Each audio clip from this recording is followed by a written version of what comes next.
Hace 10 años, en el Congreso, tenía lugar una interpelación parlamentaria asombrosa. Señor ministro, ¿es cierto o no es cierto que un caza del Ejército del Aire español ha salido en persecución de un objeto volante no identificado?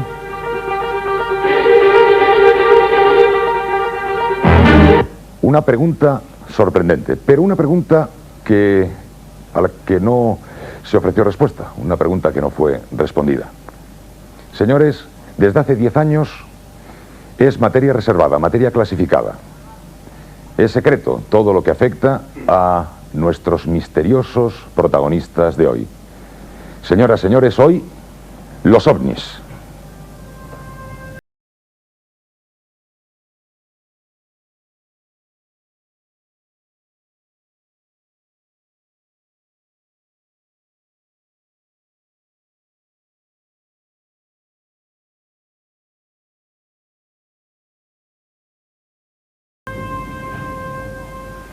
¿Creen ustedes en los ovnis? ¿No creen ustedes en los ovnis?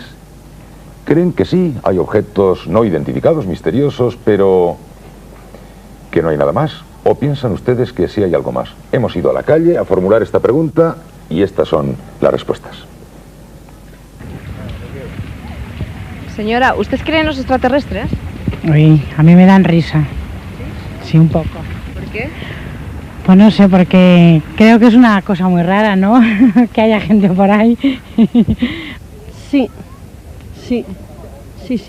Pienso que hay más galaxias, claro, y por supuesto que tiene que haber en algún sitio que haya seres vivientes. Por supuesto que sí. No. Solo a ratos. Eso de los extraterrestres, eso debe ser un cuento. ¿Creéis que hay vida en otros planetas? Sí, yo estoy seguro. Yo estoy totalmente segura. Además, se han visto muchísimas cosas, objetos volantes y cosas que pueden ser perfectamente... Que sea otra vida diferente, estoy de acuerdo, pero seguro que hay otra vida. Yo creo que saben más de lo que se dice. Estoy seguro que por ahí hay gente que... No que lo puede mostrar con toda certeza, pero que vamos, que hay pruebas bastante claras de que nos han visitado seguro, vamos. Eso estoy seguro. No existen, yo creo que no existen, vamos. Y cuando oyes testimonios de gente que ha tenido contacto, que ha visto ovnis, ¿qué piensas tú? Pues alucinaciones o que están bebidos o algo por el estilo. Todo es una tontería, si todo es una alucinación, ¿por qué es materia reservada? ¿Por qué es desde hace 10 años materia reservada? Alucinaciones, gente que se ha vuelto loca. Buenas noches, don Carlos. Buenas noches. Teniente general en la reserva. Exactamente. ¿Quiere usted contarle a los espectadores de En Familia qué le pasó a usted hace unos cuantos años? Pues con ocasión de un vuelo de Lanzarote a Las Palmas, que iba yo tripulando el avión, a mitad de camino vi como un disco grande, muy luminoso, que se acercaba a mí a velocidad vertiginosa.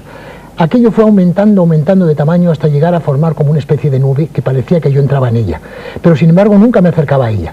Y aquello fue difuminándose y llegó a formar con el horizonte un semicírculo gris traslúcido, como con una corteza un poco más oscura, y lo más extraño es que en el centro estaban perfectamente delimitados un rombo y un rectángulo de un color verde botella.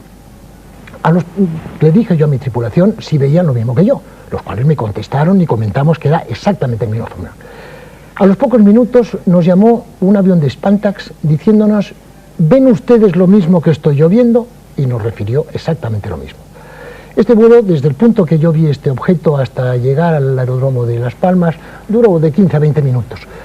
Cuando yo estaba tomando tierra, o fui a tomar tierra, el semicírculo estaba aproximadamente a la altura de Lanzarote, de Tenerife. Es decir, así como había venido una velocidad vertiginosa hacia mí en un principio, después parecía que aquello iba muy lentamente.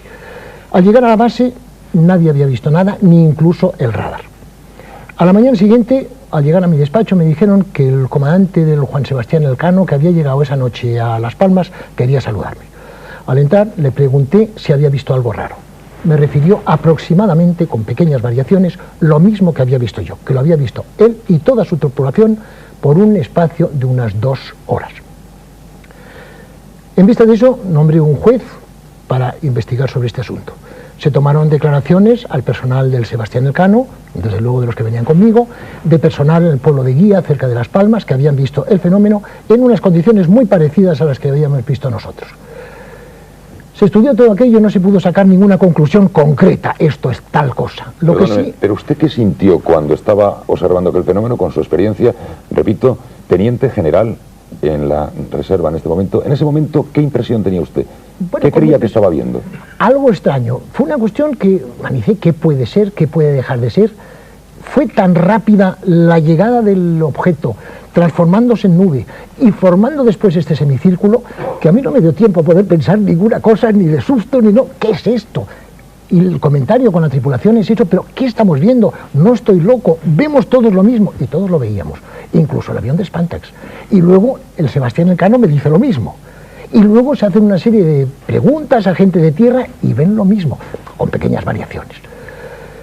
Entonces, se tardó casi un mes en hacer este informe, estudiándolo a fondo, no una cosa solamente de palabras, sino con estudios hasta medio científicos. No se pudo ver más que no era una cuestión meteorológica, que no era un proyectil superficie, superficie, superficie, aire, que no era un meteorito. Una explosión nuclear, era absurdo pensar en la tensión que existe, ¿verdad?, que podía haber una explosión nuclear, que entre otras cosas no había producido nada en las cercanías de estas islas.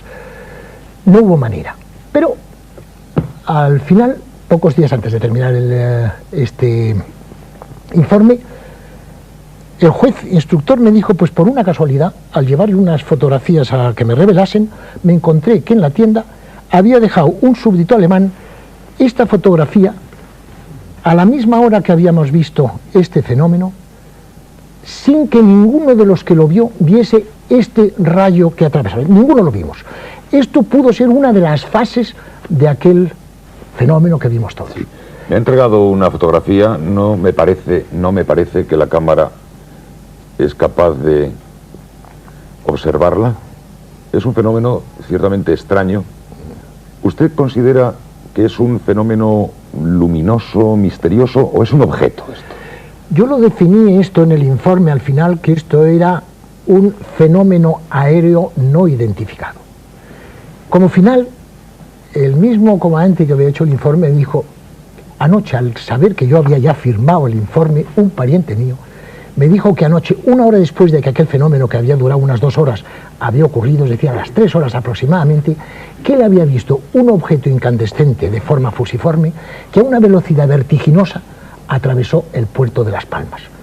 Claro, nos quedamos un poco fríos porque fue uno solo a una hora posterior. Eso es lo que yo vi, lo cual no quiero hacer yo ningún comentario, pero eso es lo que yo vi concretamente. Primero la información y luego la opinión. Vamos con los testimonios y después podremos recabar del teniente general retirado en la reserva opinión también. Este es un testimonio. Algunos dicen que eso solo pasa en los países subdesarrollados y como ya nos hemos convertido en un país desarrollado, ya no se ven ovnis. Otros dicen que sí se ven, pero que se esconde información. El hecho es que si todo es una tontería, ¿por qué es materia reservada? Gracias, teniente general. Es muy valiosa su presencia en este tiempo en televisión. Muchísimas gracias. Bien, y ahora vamos a recabar otro testimonio igualmente cualificado, porque don Juan Ignacio, muy buenas noches. Buenas noches. Juan Ignacio es piloto, y piloto con una larga experiencia. Con muy larga experiencia aquel día en el que vivió una extraordinaria aventura, diría yo. La aventura no solo de un avistamiento, sino de una intercomunicación con ese misterioso objeto avistado. ¿Será usted tan amable de contárselo a nuestros espectadores? Bueno, veníamos de Londres para Alicante y a la altura de Sagunto nos autorizaron nos bajamos de nivel y cogimos una cresta de olas, digamos, de nubes que nos producía mucha turbulencia. Entonces yo creía que era por otro tráfico. En ese momento se nos acercó una luz enorme o sea, venía a tanta velocidad que incluso tuvimos miedo físico de colisión. Esta luz se nos quedó a unos 10 metros de nuestro avión y estuvo trasladándose pues como unos 5 o 6 minutos con nosotros. Empezó a evolucionar a una velocidad vertiginosa, a la derecha, a la izquierda, y en ese momento pues yo reaccioné cogiendo el micro para hablar con el control en el canal de emergencia y le dije a Barcelona que teníamos un objeto estático, un objeto no identificado. Ha dicho una luz. ¿Era una luz o un objeto? Era una luz parecida a un ojo humano, muy grande, con dos luces laterales, que tenía un color grisáceo mortecino, muy extraño. Y tenía como una serie de venas que circulaba pues algo como un líquido, pero vamos, a mí me representaba un ojo enorme humano. ¿Lo tenía muy cerca? A unos 10 metros. O sea que lo veía con gran claridad. Sí, lo vimos el copiloto, lo vio el mecánico, incluso yo llamé a una azafata que lo vio también. Además, esto es significativo porque un año más tarde también otro comandante, Jaime Ordovás, lo avistó en el mismo punto. Perdón un momento, Juan Ignacio, parece que hay algún problema de sonido porque su micrófono no estaba bien sujeto. Así está mejor. Sí. Como digo, un año más tarde, otro compañero mío, Jaime Ordovás, lo avistó en el mismo punto, en Sagunto, y también llamó a una azafata para decir si veía lo que estaban viendo ellos. O sea que usted tenía a 10 metros un objeto, una luz, algo misterioso, que podía ver con claridad, que lo veía toda la tripulación. Tenía usted una gran experiencia como piloto. Sí, sí, ya tenía. Gran experiencia. ¿Y qué pasa a partir de ese momento? Bueno, pues entonces alerté al control de Barcelona. Estos alertaron a todo el servicio radar nacional y estuvo evolucionando constantemente alrededor nuestra. Entonces yo establecí un código muy sencillo de luces con este objeto extraño no identificado.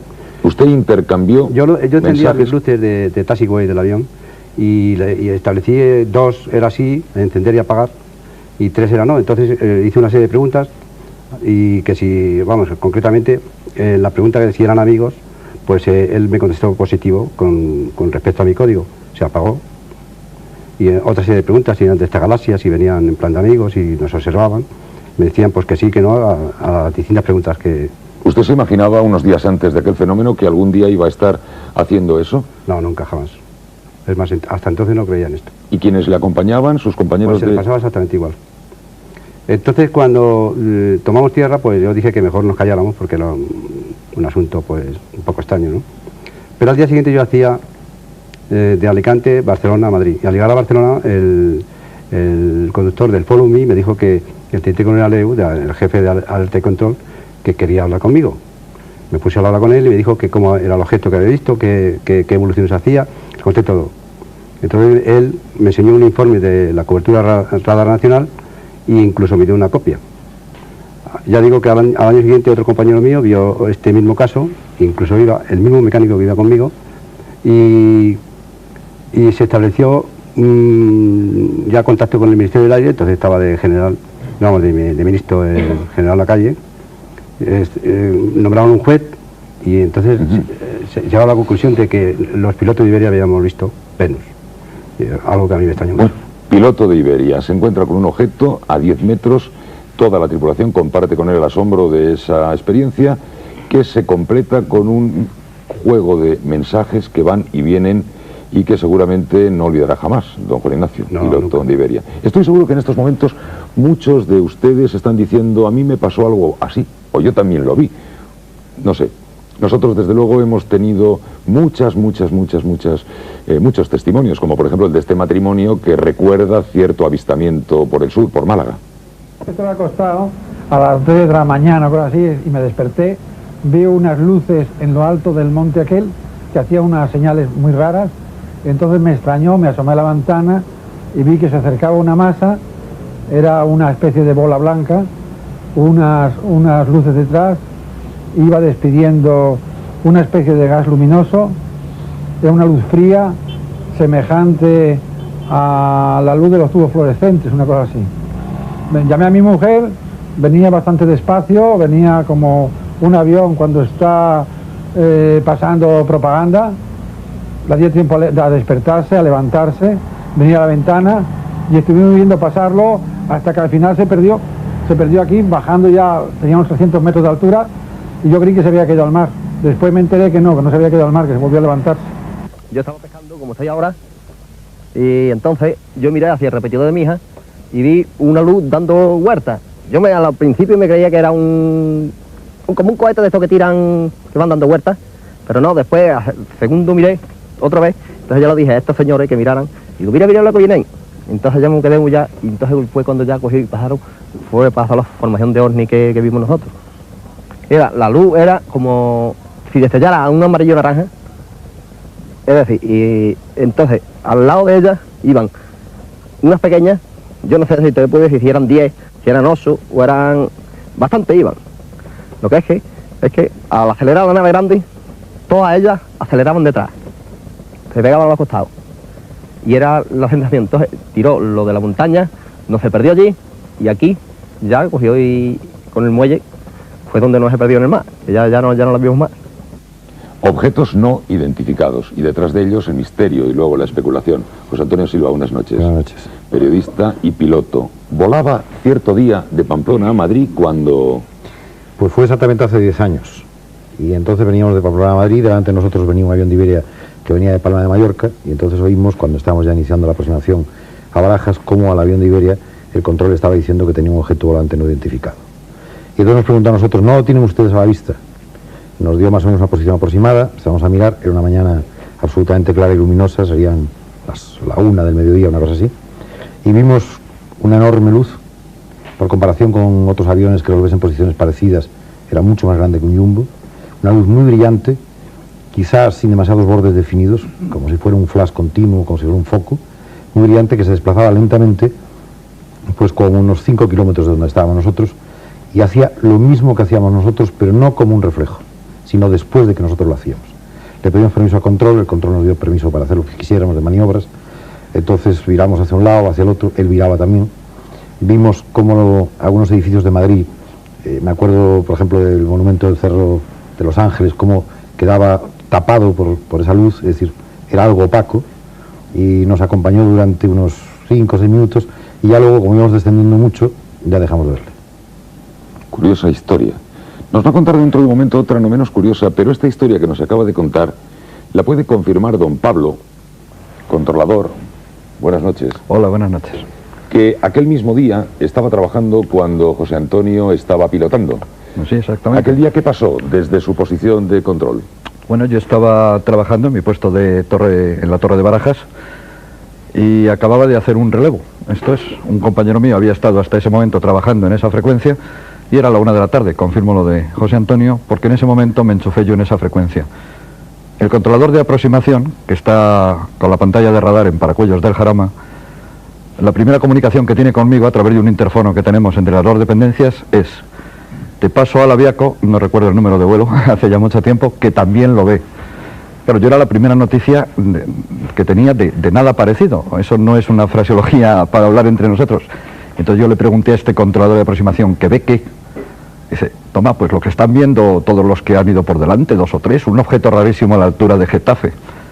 No, a mí me ha gustado siempre el tema, he sido un aficionado, y tan pronto me llamó, no sé si fuiste tú o el comandante, pues le pregunté si veía el objeto. Y él pues describió lo mismo que había descrito a Paracuellos, y que es lo que acaba de describir ahora, y lo perdisteis de vista a la altura, pues aproximadamente lo que nosotros llamamos la baliza exterior, un punto a unas 5 millas o 4 millas de la cabecera de pista.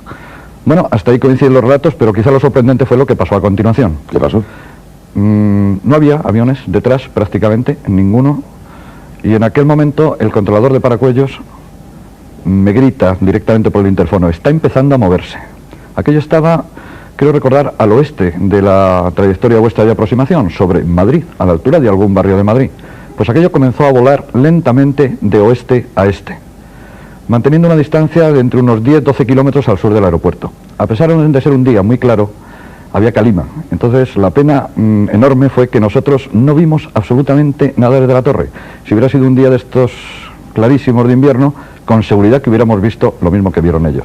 Pero el controlador de Paracuellos, de aproximación, sí lo veía claramente en la pantalla. Un blanco enorme, del tamaño quizás superior a un jumbo, que se desplazaba lentamente, una velocidad casi de dirigible, por el sur, en la zona de la periferia del sur de Madrid, y pues por toda la zona sur de aproximación al aeropuerto de Barajas. Aquello siguió en una trayectoria hacia el este durante mucho tiempo, y de repente, a unos 25-30 kilómetros del aeropuerto, me gritó, se ha dividido en 3 partes. Se había dividido en 3 partes. El blanco, que era único hasta ese momento en la pantalla, se había dividido en 3 blancos claramente definidos. Un blanco de una aeronave en un radar primario se ve como una lenteja brillante. Bueno, pues dejó de ser una sola lenteja para convertirse en 3 lentejas. Siguieron volando en formación, y como unos 25 kilómetros más, súbitamente desaparecieron de la pantalla. A continuación entré en contacto con Silva y comentamos el tema. Bien. Decía que don José Antonio Silva podía contarnos otra cosa más. Yo voy a pedir que la cuente brevemente, pero voy a pedir a ustedes que presten atención. Me refiero a la historia aquella de cierto día en que José Antonio Silva se acercó cuando se estaba procediendo al seguimiento del Apolo 14 y oyó una conversación bastante asombrosa. Efectivamente, este era el Apolo, creo que era 14 efectivamente, y estuvo lleno de complicaciones. Se llegó muy tarde a la Luna y volvió como casi 2 días antes, como a toda velocidad. Y todo salió mal. La cámara dijeron que la habían enfocado al Sol y que por lo tanto se había quedado velada. Y en la Tierra no se recibió ninguna imagen, o apenas. Yo estaba en Fresnedillas. Ahí estaba pues Agustín Farré, por ejemplo, que es un hombre de radio y televisión. Y estábamos retransmitiendo casi los dos únicos, por las amabilidades de los de Fresnedillas y principalmente del doctor Bautista, que está aquí. Entonces nos trataba muy bien y estábamos en una sala donde había toda clase de monitores. De manera que la imagen que recibía Fresnedillas, en algún momento del paseo, era la primera que llegaba a la Tierra. De ahí la mandaban a Houston, Houston la procesaba y la veíamos en la televisión, la que ellos daban. Nosotros estábamos viendo directamente el paseo. Yo estaba con un compañero mío, comandante iberoamericano. Y entonces este hombre hablaba un inglés perfecto. La fraseología es inglés aeronáutico, o sea, que se entiende. Y es la misma que vos usar en un avión. Uno de los astronautas se acercó al cráter y dijo, ya están ahí, igual que ayer. ¿Puedes verlos? Sí, sí, espera, voy a acercar la cámara. Bueno, ve con cuidado. Sí, un momento, voy a acercar la cámara. En ese momento un técnico americano llegó, apagó el monitor, nos sacó de la sala y no nos dejó ver nada más. Interesante, ¿verdad? Hay una señora que se llama Próspera que asegura que a ella unos señores muy raros que venían de muy lejos no solamente se le aparecieron, sino que la arrebataron para examinarla cuidadosamente. Un día vimos venir un coche un tanto extraño, estaba con mi hermana y allí bajaron pues 2 personas también un tanto extrañas, puesto que tenían la cabeza bastante más voluminosa de lo normal, tenían los ojos muy rasgados hacia los laterales, vestían un mono blanco ajustado de una sola pieza y tenían las manos también un poco raras porque les faltaba el dedo pulgar. Entraron y entablaron conversación con nosotras y nos dijeron que después vendrían a llevarnos. A un par de noches después vinieron, me llevaron a mí, yo salí con ellos, llegamos hasta una nave que estaba posada en tierra. Allí tenían un circuito cerrado de televisión donde vigilaban todos los alrededores. Por medio de un haz de luz subimos hacia otra nave que debía ser gigantesca, que estaba suspendida en el espacio. Allí, después de recorrer varios pasillos, me entraron en una sala donde me tendieron en una camilla, me quitaron la ropa y me hicieron un examen médico, tanto por el exterior como el interior. Y después procedieron a insertarme unas capsulitas, dijeron ellos, en el cerebro. Me las inyectaron por la nuca y me las dejaron puestas en el lóbulo derecho del cerebro. Después de todo esto, se largaron, me volvieron a bajar por el mismo método, me llevaron a casa y, como me habían dicho que hasta lo olvidaría todo, que hasta dentro de más de 30 años no iba a recordar nada, pues así fue. Lo olvidé por completo y hasta que no pasaron más de 30 años no recordé nada. ¿Fantasía, realidad, un sueño, alucinación, un hecho cierto? Sacerdote dominico, padre Antonio Felices. Podría contar seguramente muchas historias, pero yo le voy a pedir que cuente una sola. Por ejemplo, la de Valladolid. Padre. El 16 de septiembre de 1965, por la tarde, sobre las 4 de la tarde, me avisaron de que había un objeto raro en el cielo, una luz. Salí a verlo y efectivamente se veía una luz muy grande. Cogimos el telescopio del colegio, lo montamos en el patio central, lo enfocamos y vimos que no era un objeto redondo, sino un triángulo que tenía una enorme panza por debajo y esa panza era la que brillaba. Se pudo ver el objeto desde Palencia, desde Segovia y claro, Valladolid, casi todo el mundo lo pudo ver. El color era lo mismo que nos estaba contando aquí el piloto señor Lorenzo, gris azulado. Ese era el color que tenía el objeto. ¿El tamaño? El tamaño, según lo midieron los de Villanubla, era 1000 metros cuadrados de superficie. Altura, 23.200 metros. ¿Y todo el mundo lo vio? Sí, vamos, todo el mundo lo vio, era evidente. Y no era un fenómeno meteorológico, era un objeto físico. Era un objeto físico triangular con una panza. Y estaba cimbreándose así como si estuviera una nave en el mar, y después de 4 horas marchó para arriba a una velocidad vertiginosa. Sacerdote dominico. Sí. ¿Lo vieron algunos otros sacerdotes dominicos? Sí, también, claro. Lo vieron los de la cocina, unas religiosas que estaban allí también lo vieron, porque el que me ayudó a montar el telescopio pues era otro sacerdote. Y he dicho que es una historia que podría contarnos muchas más. Esta, en principio, parece indiscutible. Al día siguiente la comentó, me imagino, toda la prensa del norte de Castilla, los periódicos de Valladolid. Sí, publicaron incluso una fotografía, pero tomada no a través de un telescopio. Entonces, naturalmente, pues nada más se apreciaba una cosa redonda, blanca, que brillaba.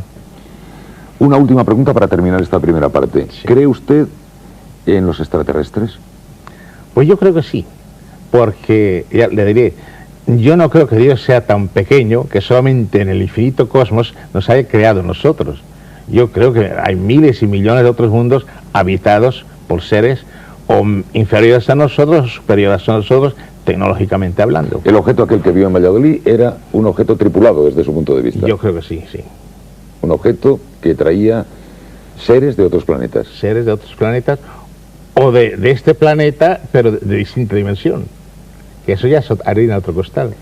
Bien, señores, los ovnis solo aparecen en los países subdesarrollados. En los países desarrollados no aparecen. Esa es una tesis.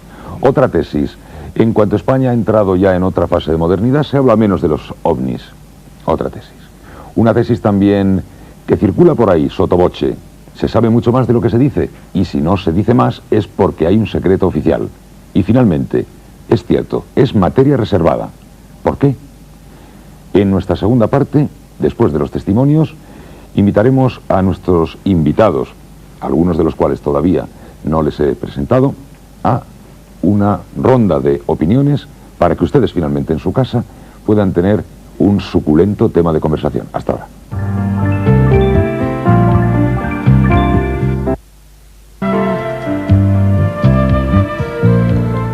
Objeto volante no identificado, 10 años de materia clasificada. Pedimos al Ejército del Aire una respuesta y el Ejército del Aire ha tenido la amabilidad de responder, cosa que agradecemos. Teniente Coronel Trinidad, buenas noches. El Teniente Coronel Trinidad es del Estado Mayor del Cuartel General y me parece que es un hombre perfectamente cualificado para responder a estas preguntas. Materia clasificada. Sí, porque no es un poco sorprendente que sea materia clasificada, no es algo mosqueante, no hace recelar que hay cosas que están ocultándosenos. Bien, tengo que matizar antes una cosa, y es que no es materia reservada, clasificada como confidencial, que es la clasificación que tiene desde el año 79, sino desde el año 69, por el entonces Ministro del Aire. Lo que sí pasó en el año 79 es que se ratificó ante una propuesta de ser desclasificada, se ratificó momentáneamente, vamos, todavía la segunda etapa, la segunda etapa como confidencial. Los motivos de ser clasificada en este sentido pues son varios. Uno de ellos es que en algunos informes de estos que se han hecho, los testigos no han querido que se dijera sus nombres, no querían esa popularidad que esto iba a tener, y eso ha sido uno de los motivos por los que se ha mantenido la confidencialidad. Otro de los motivos es que en algunos casos ha habido efectivamente informes del Servicio de Alerta y Control de todo el sistema de defensa aérea nuestro. Incluso han participado algunos aviones de alerta en estas acciones.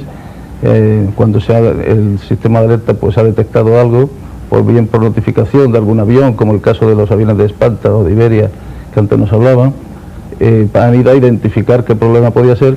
Entonces, esta sistemática que se lleva, este procedimiento, estas normas de actuación del sistema de alerta y control, de toda la red de alerta y control nuestra y del sistema de defensa aérea, pues son confidenciales por naturaleza. Entonces están incluidos en estos dosieres, por lo cual también se debe de mantener una confidencialidad. Por razones técnicas, digamos. Efectivamente. No están ocultando nada, no saben muchas cosas que nosotros no sabemos. Pues la verdad es que no, nos gustaría, pero no. ¿No le parece a usted que sería entonces mejor levantar esa...? Pues sí, no, en efecto se está tratando y sistemáticamente se viene haciendo. Quizá a lo mejor no se haya estudiado desde hace tiempo este problema para levantar la confidencialidad, por lo menos de algunos casos en los que no estén relacionados testigos que no quisieron que se diera su nombre, o en que no estén relacionados hechos o acciones de nuestro sistema de defensa aérea. Por tanto, no saben ustedes nada especial, nada de particular. Lo que tenemos ahora en los casos que tenemos registrados nosotros, la mayoría de los casos estos obedecen a unas causas relativamente naturales, son explicables, y hay otros cuantos que no obedecen a una causa natural que nosotros sepamos ahora mismo. No estamos capacitados, no se ha encontrado una solución. Bien por los datos que se disponía, en el proceso de la información no se ha llegado a una conclusión definitiva de qué podía haber originado este caso. Sí. No obstante, tampoco hay ninguna evidencia, certeza de que el fenómeno OVNI, desde el punto de vista, desde el aspecto que se pueda considerar como de una nave extraterrestre, porque el fenómeno OVNI se quiere identificar muchas veces, nada más que con la existencia de una nave extraterrestre, esa evidencia no la tenemos.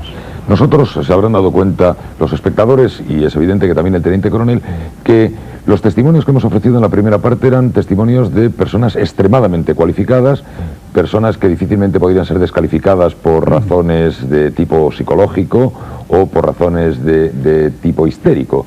Es evidente que estábamos hablando con un teniente general, con 2 pilotos, con un controlador aéreo, con un sacerdote dominico.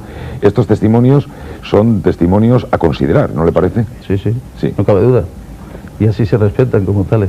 Lo que pasa es que para llegar a esa conclusión del fenómeno OVNI, repito, no como un objeto volante no identificado, que evidentemente en algunos casos de estos que se nos han expresado aquí se puede calificar así, pero como en el aspecto de una nave extraterrestre, eso tampoco se ha podido. Por tanto, esa es la prudencia que hay que tener. Porque otra de las causas de la confidencialidad es también, en aquellos tiempos además estaba la población muy sensibilizada con este tema y se identificaba el extraterrestre muchas veces con que podría ser, pues había muchas películas en este sentido de la guerra de los planetas, etcétera, y para no alarmar demasiado a la población con unas informaciones que podían ser tergiversadas o que llegaban parcialmente a la población. Evidentemente, este fue otro de los motivos por los que Nosotros no quisiéramos, desde luego, esta noche estar alarmando a nadie, en absoluto. Estábamos queriendo celebrar la conmemoración de un secreto con la información, que nos parece la mejor manera de hacerlo. Gracias, teniente coronel. Luego le pediremos su opinión personal. Doctor Bautista, usted no habla en este momento como representante de la ciencia, pero sí que es un hombre de ciencia con un currículum abrumador, lo sabe absolutamente todo. ¿Qué nos puede usted decir de este tema? ¿Qué se sabe, qué no se sabe, qué se esconde si se esconde algo? ¿Qué le parece a usted que pasa? Bien, cuando uno oye los testimonios que acabamos de oír, y otros muchos que se leen, pues uno se queda perplejo. Por escéptico que sea, se queda perplejo. Imaginemos un grupo de científicos muy escépticos en esta materia que recibiesen el encargo de estudiar muchos fenómenos, muchos avistamientos. 100 por ejemplo. Posiblemente, al estudiar uno por uno con cierto detalle, sería fácil demostrar que muchos de ellos se había confundido un ovni con un fenómeno natural, un fenómeno explicable, que había habido en un caso pues engaño voluntario de personas que querían tener protagonismo. Hay casos de falsificación de fotografías por métodos muy elaborados. Bien, eso descartaría, si por ejemplo decimos 100 casos, pues a lo mejor 70, 80, tal. Pero seguramente quedaría siempre un pequeño número de casos en que los científicos verían testimonios muy respetables, pruebas, digamos, casi irrefutables, y al final dirían: señores, aquí vemos algo extraño, no sabemos explicarlo, la ciencia hoy por hoy no sabe explicarlo, pero no podemos decir que no haya sido nada. Yo más bien diría que la ciencia hoy no tiene herramientas adecuadas para abordar el tema OVNI. Pongamos un paralelismo, aunque no tenga nada que ver con el caso. Por ejemplo, telepatía. A lo largo de la historia hay testimonios evidentes de transmisión de pensamientos, visión a distancia, a veces a centenares o a millares de kilómetros. Bueno, pues la ciencia ante estos casos tampoco sabe cómo abordarlos. La ciencia puede trabajar muy bien en fenómenos que se pueden medir, fenómenos que se pueden reproducir en el laboratorio, pero cuando son hechos que aparecen, cuando aparecen y cuando no, pues digamos que la ciencia un poco los aparca, y esperemos que en el futuro, con nuevos avances, podamos abordarlo. Un poco a bote pronto, doctor Bautista. El caso que nos contaba el señor Lorenzo, por ejemplo, una cosa muy rara, como un ojo con el que se intercambia un juego de señales. no sabemos qué es. Él no lo sabe y usted tampoco lo sabe. Pero ¿tiene usted algún tipo de respuesta posible? Aunque no la vaya usted a asegurar.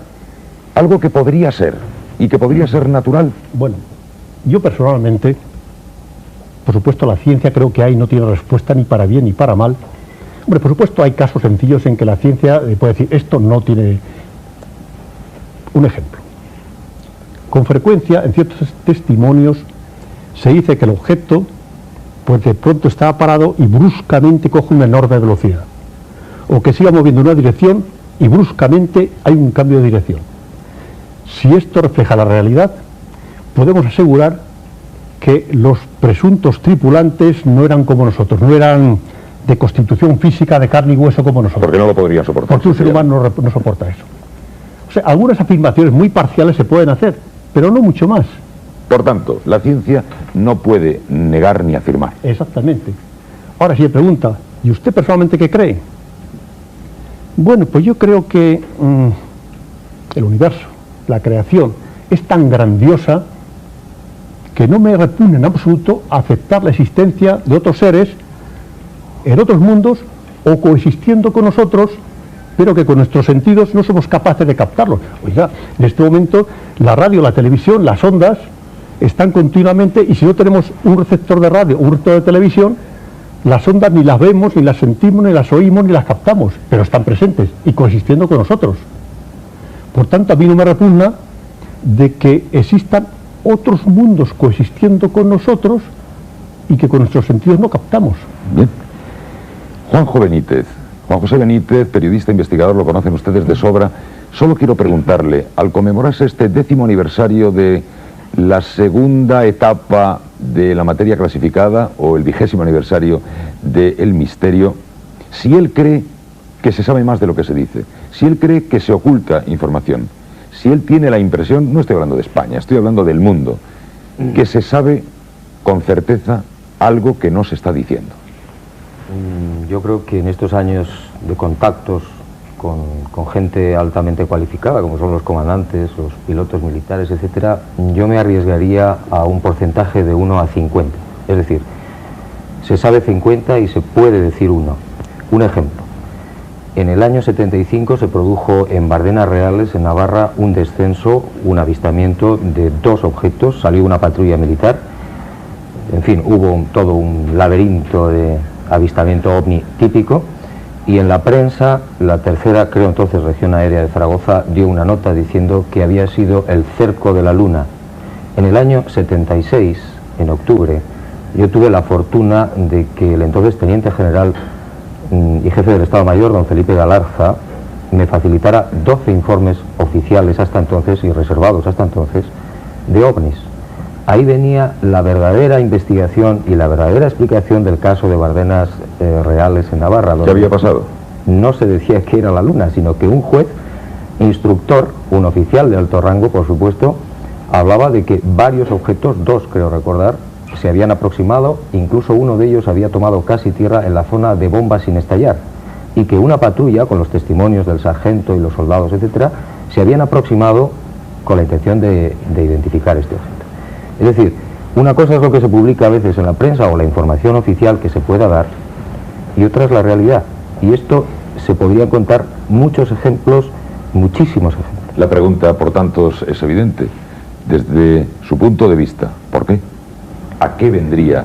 Yo creo ¿Por que qué el secreto? El Teniente Coronel Trinidad ha dicho efectivamente la verdad, pero probablemente se ha dejado, desde mi modesta opinión, alguna que otra explicación también de por qué tiene este carácter de confidencial o de reservado. Cuando se produce una aproximación de un ovni a una cabecera de pista de un aeropuerto civil o militar, o cuando son interceptadas, como decía Pablo el controlador, en los radares, cuando salen los aviones de combate en alerta, como en el caso del 79 del capitán Fernando Cámara, entonces en un Mirage en la base de los Llanos, y está 1 hora y pico persiguiendo a 3 objetos que le colimaban todos los instrumentos y que jugaban con él. Es lógico para los militares el tratar simplemente de silenciarlo porque no tienen una explicación que justifique probablemente de cara al contribuyente lo que está pasando, sean extraterrestres o libios, eso da igual. Yo creo que esa es una de las razones poderosas, no solamente para nuestro país, sino para todos los países que conocen el fenómeno OVNI. Bueno, vamos también a recabar opiniones por este otro lado. Ya saben ustedes que la intención de este programa, donde por su estructura y su andamiaje, incluso por su tiempo, no se puede producir con el tiempo necesario un debate, sí que nos gusta ir balizando las situaciones para que usted después en su casa, si le parece, pueda discutirlo con los suyos. Pero queríamos pedir la opinión de don Carlos, teniente general en la reserva. ¿Usted qué opina? Nos ha contado un hecho que habrá contado, supongo, muchas veces a los suyos y que habrá comentado muchas veces con sus amigos, pero después de contarles lo que nos ha contado, ¿qué les comenta? Coméntenoslo. ¿Qué opina usted de este tema? Pues yo creo que hay que distinguir entre dos cosas completamente distintas. Una son la cantidad de fenómenos aéreos o no aéreos no identificados. Eso no cabe duda. Aquí se han contado alguna serie de ellos, pero creo que hay infinidad de casos que no han sido demostrados, que no se ha podido saber lo que es. La segunda parte es el OVNI, es decir, cuando ya identificamos, como decía el teniente coronel, ¿verdad?, el OVNI con el extraterrestre. Ahí ya es donde viene la duda. Yo no niego que puedan existir. Ahora, a mí lo único que me choca, y es lo que yo siempre he comentado, es una cosa tan importante como llegar a la Tierra, como llegar a todas estas cuestiones, con unos aparatos, no cabe duda, que muy adelantados técnicamente, ¿cómo no se han podido llegar a demostrar más palpablemente? De todas maneras, si existieran, ¿son buenos o malos? Yo creo que buenos, porque si no, no se hubieran hecho polvo. Esta es mi opinión. Muy bien, pues seguimos también recabando otras opiniones. Vamos a ver opiniones de los pilotos. Don Juan Ignacio, ¿usted cree que existen los extraterrestres? ¿Usted cree que había seres dialogando con usted con el juego de las señales? ¿Cree usted que vienen de otros planetas? Estoy completamente convencido que eran seres extraterrestres con una civilización, por supuesto, creo que superior a la nuestra, y están ahí. ¿Y lo creía usted antes de aquel día? No, hasta entonces no. ¿No lo creía? No, era un tema que ni me preocupaba. ¿Ahora sí lo cree? Sí, ahora tengo un seguimiento constante de... ¿Le ha influido a usted de alguna manera esto? ¿Le ha cambiado de alguna manera su concepción de sí mismo, de la vida? No, en absoluto. ¿Tiene usted hijos? Sí, 3. ¿Sus hijos se ríen de usted cuando les habla de esto? No. Al principio, pero ahora se lo toman muy en serio. Y continuamos la ronda. José Antonio Silva. Vivimos en una galaxia, que no será la más grande de todas las galaxias que hay en el universo. Y en esta galaxia nuestra hay 11.000 millones de billones de estrellas. Cada estrella tiene por lo menos un planeta. Luego hay 11.000 millones de billones de planetas que pueden tener vida. Un planeta cualquiera, Venus o Marte, los casquetes helados, metano helado, 40 grados bajo cero, el Ecuador, 450 grados sobre cero. En este planeta Tierra no hay quien viva en los polos y no hay quien viva en el Sáhara. Pero en el medio queda una franja, donde está, pues por ejemplo, el Mediterráneo, o Mallorca, o las Baleares, donde hay un clima delicioso. No habrá una franja donde haya un clima, donde ese metano no pueda combinarse con la acción continua durante miles de millones de años de los rayos ultravioletas y dar otros radicales químicos y al final dar un ADN y dar un ácido de la vida. Ahí queda el interrogante que abre José Antonio Silva. Y don Pablo, usted nos ha dicho hace un momento que después de la experiencia aquella de la pantalla de radar y esa lentejita que se partía en 3, usted se ha convertido en un aficionado, nos ha dicho. No fue... ya lo era. Lo era desde mucho antes de todo eso. ¿Hay extraterrestres? Posiblemente. Abundo en la opinión de mis amigos y colegas en que todas las razones dentro de nuestra lógica humana conducen, yo creo, casi inevitablemente a inteligencias, ya no sé si físicas, si con un cuerpo sólido o no, que manejan, o bien porque están dentro de ese objeto que aparece a veces, o bien remotamente, ciertas cosas que de vez en cuando aparecen en los cielos y a veces incluso se posan en tierra. Hablando de los cielos, Padre Felices, ¿ha tenido usted problemas con la jerarquía porque habla usted de seres de otros planetas y todo esto? ¿No? ¿Le han dicho alguna vez, sea usted discreto, don Antonio? En absoluto, no se han metido conmigo. ¿Tiene opinión la Iglesia en este tema? No, oficialmente, naturalmente, no tiene ninguna opinión sobre esto. ¿No le repugna a usted, ni a su conciencia cristiana, ni a su visión de la vida, ni a su fe, para nada, la existencia de otros seres, ni mucho menos? Precisamente yo creo que es parte de la grandeza de Dios que haya creado seres en otros planetas. ¿En otros planetas donde se habrá producido un fenómeno de redención equivalente al que se vivió en la Tierra? Yo diría que la redención aquí en la Tierra fue para todo el cosmos. Fue el escenario elegido, digamos, para todo el cosmos. Lo único de lo cual yo estoy absolutamente convencido es de que estos señores, desde sus planetas aquí, no pueden venir kilómetro a kilómetro. Eso es absolutamente imposible. Ya creo que me daría la razón aquí al señor. De todas maneras, ustedes se preguntarán, bueno, están hablando siempre de cosas que pasaron hace mucho, pero nosotros quisiéramos que esta reunión de hoy se actualizara con algunas aportaciones de última hora. Vamos a ver, don Joaquín es abogado, Joaquín Goyenechea. Buenas noches. Buenas noches. Don Joaquín Goyenechea nos puede dar el testimonio de una cosa que ha ocurrido no en España, precisamente hace muy poco tiempo.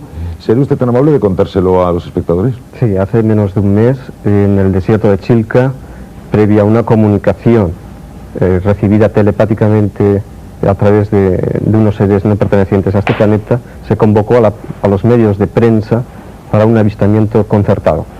33 días después de esta comunicación, el avistamiento, el contacto se vio y lo acreditaron así los corresponsales y los medios de prensa, los canales de televisión. Yo les he de decir, amigos, y nos han de creer porque no tenemos oportunidad en este momento de aportar el testimonio visual, que don Joaquín ha llegado con un material de vídeo que hemos reconvertido y que nos mostraba unos objetos clarísimos. Sin embargo, ese material no lo podemos ofrecer por razones de autorizaciones y de permisos. La propiedad corresponde a la RAI y no hemos tenido tiempo de tramitar, digamos, la autorización de la emisión de un vídeo que hemos visto hace apenas unos minutos. Espectacular. Lo emitió la televisión, eso que acabamos de ver. Sí, bueno, pero estas imágenes que has visto pertenecen a un avistamiento filmado por la televisión italiana en el mes de octubre del año pasado. Ah, era otra cosa distinta. Era otra cosa. Que nos ha contado ahora. Entonces, el material del avistamiento de este contacto en Chilca, en el desierto de Chilca, en Perú, está siendo en estos momentos utilizado por Televisión Española para confeccionar un documental de 3 horas de duración. Que invitamos a nuestros espectadores a ver atentamente cuando se anuncie. Y nos ha extrañado una cosa que nos ha dicho don Joaquín. Habían sido convocados por un avistamiento. ¿Quién les había convocado? Un contactado célebre y conocido, Sixto Pazuel, recibió una comunicación telepática estando en Costa Rica, en República Dominicana, donde ellos daban la autorización para que de forma masiva los medios de comunicación estuvieran presentes en el desierto para un avistamiento concertado. Y estuvieron. De todo el mundo. Todo el mundo. Y todos lo vieron. Y todos lo vieron. ¿Y cómo era? El avistamiento fue relativamente cercano, de un objeto relativamente pequeño. La visión desde el grupo donde nosotros estábamos fue el desplazamiento de un objeto de oeste a este, a una altura del suelo de unos 80 o 100 metros, iba muy lento, apareció por la cima de un cerro, dio unos pequeños botes como una pelota de ping-pong, siguió la trayectoria, a continuación dio un giro de 90 grados, se encaró hacia nosotros y nuevamente dio un giro de 90 grados para marcharse por la izquierda. Bien, pues esto es lo que nos cuenta don Joaquín. ¿Y qué era eso que hace unos días ofrecía TV3, que algunos dicen que era una simple inversión térmica, pero que era algo llamativo y que muchos han considerado un fenómeno, desde luego ovni, objeto volante no identificado? ¿Es esto que van a ver ustedes ahora mismo?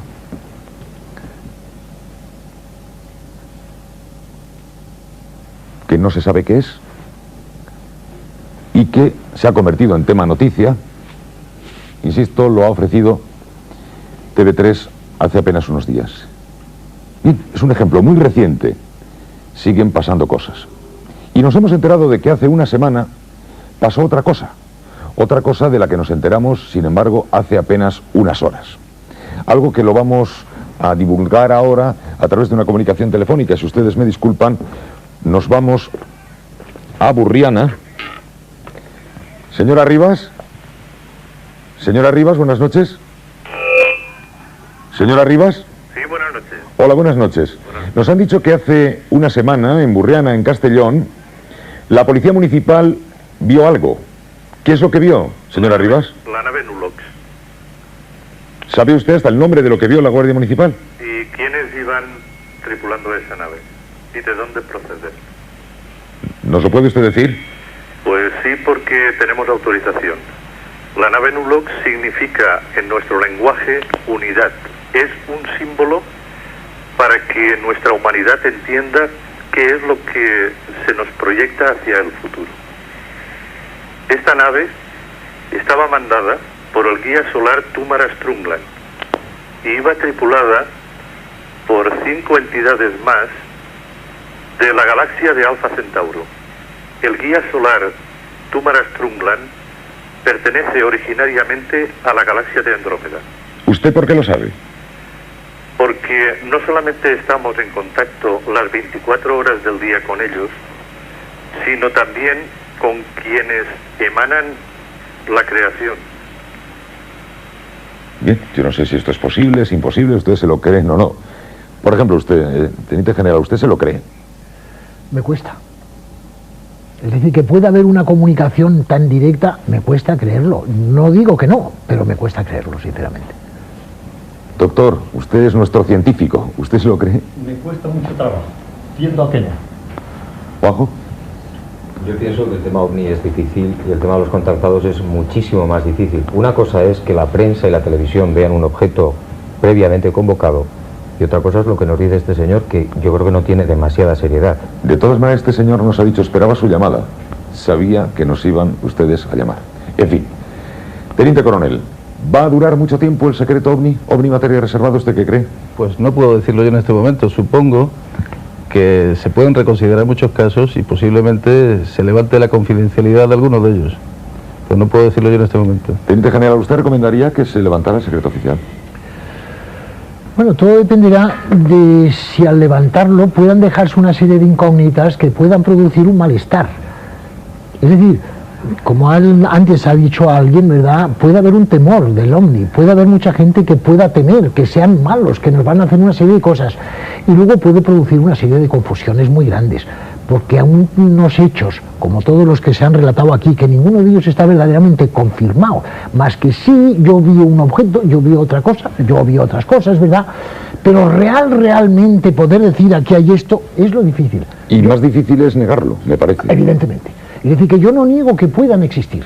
Lo único que me choca es que no haya una comprobación en estos momentos algo más eficaz después de tantos años que se está hablando de todas estas cuestiones. Pues vamos a dejarlo aquí, señores. Les aguarda un largo fin de semana. Nosotros la próxima semana vamos a venir hablando de una cosa muy diferente. Vamos a venir hablando de niños que están condenados al éxito, muy pequeñitos, y están tratados como adultos para que puedan triunfar. Va a ser bastante interesante. Conoceremos a un pequeño boxeadorcito, un pequeño torerito, conoceremos a un pequeño monstruo de las matemáticas, a un genio que toca el piano. Podrá resultar muy interesante. Pero mientras tanto hablen ustedes de los objetos volantes no identificados. No se alarmen, pero hablen ustedes de los objetos volantes no identificados y pregúntense si es que ya hemos llegado a tal grado de desarrollo que nos hemos sacudido de encima esa vulgaridad de país del tercer mundo, o si por el contrario nos merecemos la claridad absoluta, sea lo que haya que saber. Y por si acaso miren al cielo. No vayan a tener ustedes detrás del cogote sin darse cuenta un objeto volante no identificado. ¿De acuerdo? Miren con mucha atención. Abran las ventanas de su casa y atentos, por si las moscas, por si apareciera algún sorprendente invitado de muy lejos. Gracias, señoras, gracias, señores. Feliz fin de semana, feliz semana y hasta el próximo viernes. Buenas noches.